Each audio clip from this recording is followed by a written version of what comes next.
Boa noite, eu me chamo Misma Laiane Machado Monteiro, sou acadêmica do 4º período, disciplina Anatomia Palpatória, professor Eduardo Afonso de Oliveira. Eu vou estar apresentando esse trabalho com o tema Eficácia da palpação para avaliação de disfunções osteomusculares na coluna cervical. Que eu coloquei aqui, nessa página, o tema.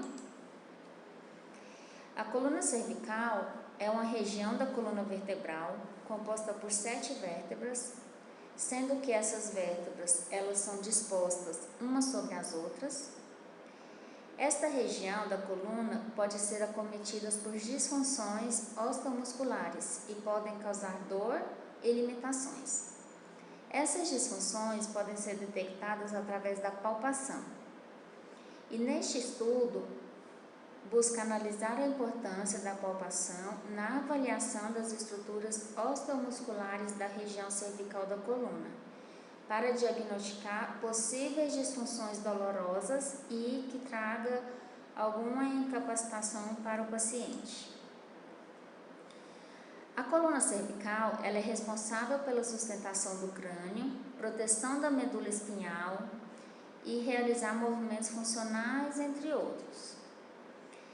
Os casos de cervicalgia têm aumentado muito e atingido um grande percentual da população, e está associado a alguns fatores de risco, como posturas inadequadas, esforços bruscos, tarefas repetitivas, serviços pesados, entre outros. Sendo que anualmente 30% da população está sujeita a sofrer com esse problema, que influencia na realização de atividades diárias. E com a avaliação fisioterapêutica, através da palpação, pode detectar disfunções como contraturas, fraturas, déficit de força muscular, irregularidade no movimento, entre outros sinais, que podem estar causando a dor na região cervical. Diante disso, esse projeto tem como objetivo analisar a eficácia da palpação na avaliação da estrutura da coluna cervical, para detectar as disfunções responsáveis pelo aparecimento de dor nesta região. A metodologia que foi usada para fazer esse trabalho trata de uma revisão de literatura de caráter descritivo, no qual foram utilizados artigos e livros que atenderam aos critérios de inclusão. Foram as publicações a partir de 2010. Foram encontrados 25 artigos relacionados ao tema e destes foram usados 4. E livros foram usados 2. Dos artigos foram encontrados na base de dados da Cielo. De acordo com Weber et al., ele aplica o IDCC, que é usado para fazer a avaliação da região cervical, no qual são avaliados 5 itens, sendo amplitude, dor ao fazer movimento, alterações articulares, dor na palpação dos músculos e postura crânio-cervical. Na palpação, o examinador deve observar alguns sintomas como dor, espasmos musculares, ponto-gatilhos, que podem estar indicando alteração ou enfermidade.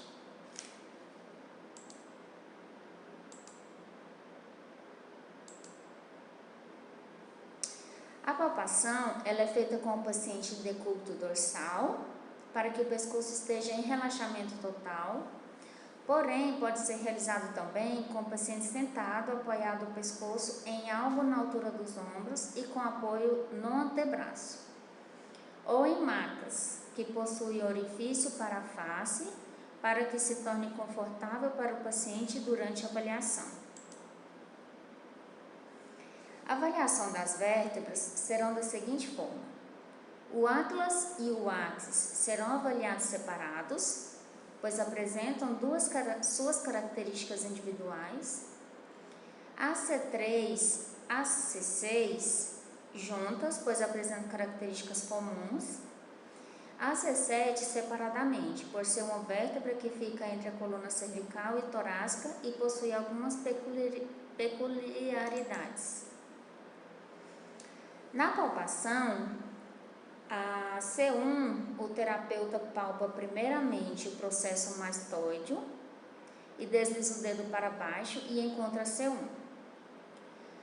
Após palpar o occipito do crânio, realiza o dedo sentido da linha mediana e C2 será encontrado. C3, C4 e C5, a palpação é feita com a flexão da coluna. Para iniciar a avaliação do C7, primeiro identifica o processo espinhoso mais proeminente, porque na coluna cervical temos os dois processos mais proeminentes, que corresponde a C7 e a T1. Para identificar que é C7, o terapeuta faz a manobra palpatória da vértebra e C7 tem a tendência em deslocar à frente após fazer a extensão passiva da cabeça junto com a rotação.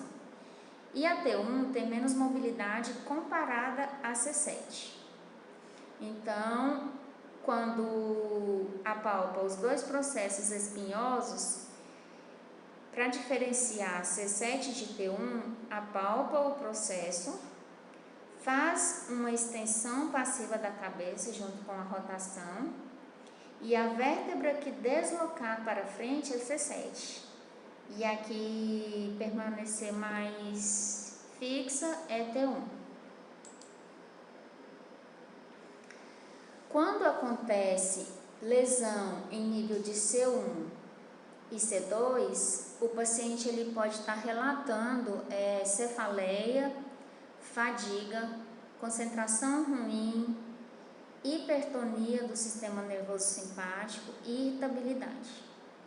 Quando ocorre lesões entre C3 a C7, pode estar apresentando dor no pescoço ou membros superiores e inclui também os sintomas de cefaleia, ADM restrita e parestesia, entre outros sintomas. Na conclusão, conclui que através da anatomia palpatória é possível localizar, examinar as estruturas osteomusculares e identificar disfunções que alteram a anatomia e fisiologia da região da coluna cervical.